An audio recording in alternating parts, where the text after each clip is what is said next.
முருகன். முருகனை பார்க்க நினைத்த அருணகிரிநாதர் அவரை நினைத்து பாடல் பாடத் தொடங்கினார்.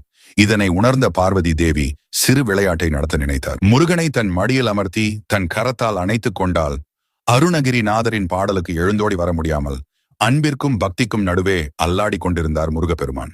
இந்த காட்சியை அருணகிரிநாதர் தான் மனக்கண்ணில் அறிந்து கொண்டு உடனே தனது பாடலின் முறையை மாற்றி பாடுகிறார்.